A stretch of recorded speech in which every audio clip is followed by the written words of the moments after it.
and if I can have Scourge the moment his science vessels come out, it's also easier for me since I'm doing a defiler build, since him irradiating all my important defilers isn't quite as probable as it would be otherwise. Now if I had kept my lurkers in my natural or something until he had siege up, he'd be bombarding my main or something. Over here was my big mistake. I kinda moved out. I didn't have a well placed lurkers, I didn't have enough links and so on, so it wasn't really good. The ideal thing would be that you prepare a pretty much perfect flank, and not only perfect flank, you also gotta look for the right moment. You gotta attack when he unsieges his tanks, and that way he will get as small amount of extra hits as possible with his tanks, and it really makes a massive difference when advancing your units and so on. Now if I hadn't made fast defilers, you'd be guessing how I'd be doing now. I have the army disadvantage, and I couldn't possibly make anything able to stop his army right now. So it's very important to have defilers, as we can see over in this game. I like to do double expand against Terran fast expansion. Actually, double expansion only works against this thing. Making my scourges sort of beforehand, so I can be prepared if he comes with science vessels to irradiate my defilers. Finally, now he's tanking up over there. Gonna main army drones to safety for a while, and those tanks are quite annoying, but it's nothing impossible to deal with it once you have defilers. Just keep making lurkers, defilers, links, and so on. I have a little bit careless macro over here. Normally I shouldn't let this sort of thing happen, but it just happened this time, I guess. Too bad. Remember to keep expanding, and right now when he has sort of like lost his army advantage, and not only army advantage, he has sort of like lost his control over the game, since I have defilers over here and so on. I can take expansions pretty freely, since I can sort of like keeping him in his toes. Even if he has sets up some sort of a defense over there, it's pretty much a wasted attempt, since I have Dark Swarm. So him sieging up like that isn't really a problem as long as I have defilers. I gotta be careful though over there, since I have an expansion over there.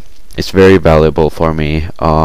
It actually keeps my advantage going on when I have that one expansion on the left over there.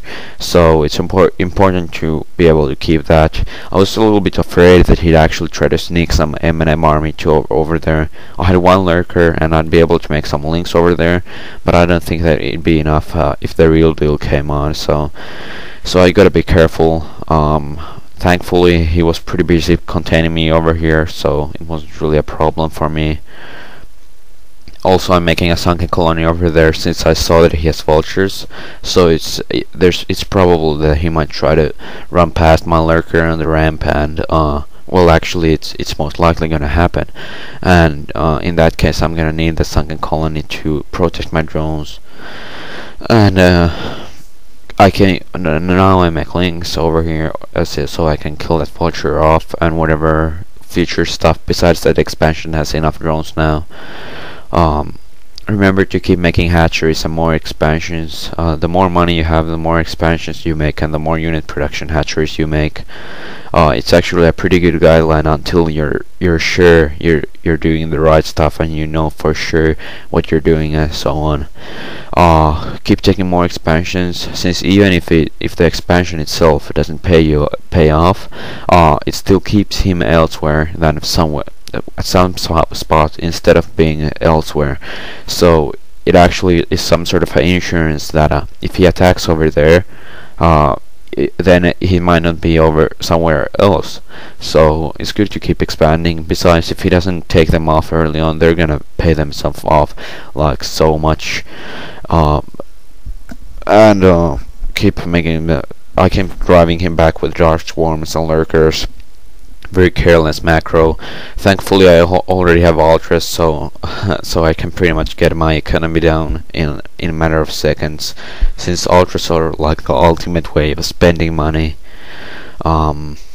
Now I need to think of ways to, well, okay, I need some defense over here, since it's pretty clear that he's gonna try and break through when he has a science vessel coming as well, since he needs detection and whatever irradiate for that stuff. So I set my units ASAP over there. Bring my lurkers over there for extra defense for the future, since he's most likely gonna press on the pressure later on. Keep upgrading. Double evolution chamber upgrades actually make a huge difference, since most of the Terrans like to do double engineering bay upgrades. So it really makes a difference if you have that +1 upgrade. Even though it would be hard to believe, you'll see it yourself when you try it out a few times. Your units become just twice as strong or something.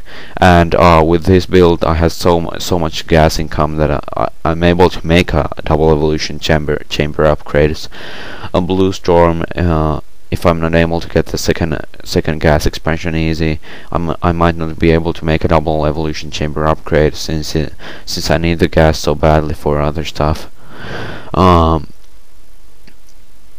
Remember to add your overlords around the map when possible. They actually will well, if I had a better placed overlords, even this drop wouldn't have been news to me. Thankfully I had a few ultras over there that imbalisks, so it's pretty much no matter what kind of job he comes up with, a few ultras is just gonna deal with it perfect. Some vultures trying to run past, but thankfully I had a few lurkers over here, but he's still able to get quite a few drones and a drop coming as well. Without these lurkers, these expansions would be pretty much dead now, so it's a good thing. But it's a bad thing that I lost my drones in the process. Oh well, can't win everything. Keep making units, and yeah, if he keeps making some sort of kinda heavy tank build, you might wanna consider doing something like dividers along with your ultraling. Of course, it's gonna need a lot more micro, but it's actually gonna pay off, since your army just becomes like, if it was unkillable before, it's like completely unkillable now. So it's good to make defilers if you can simply afford it and you think you're gonna need it. Now I have a pretty decent army, and I know that I can just keep sitting around over here and let him move about as he simply wishes. So I gotta start on the offensive and take back what's mine, so to speak. He's attacking over here. Thankfully I have those 3 lurkers and some lings. This army of Ultralisk is just gonna deal with anything, no matter what he has. Thankfully I had a few defilers lying around, otherwise I don't know what the result of this battle would have been, since he had a huge army. So now that I had Dark Swarm over here, there's nothing he could have possibly done. I sent a group of lings to 12 o'clock to deal with his expansion, as you may have noticed over there. And it's actually very important, but since I'm not able to send always, especially since he was adding pressure elsewhere, I'm not able to actually attack those expansions with my whole army, and that's not even advisable.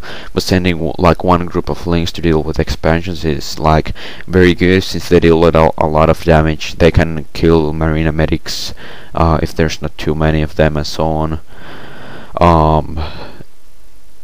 Of course, if he sets up a lot of bunkers, your links are not gonna do much, in which case you're gonna need a few ultras along. This game is pretty much over with that battle. I finally make Overlord speed. Unlike in ZvT, the Overlord speed isn't needed quite as much as in yeah, of course, I screwed up with my words now.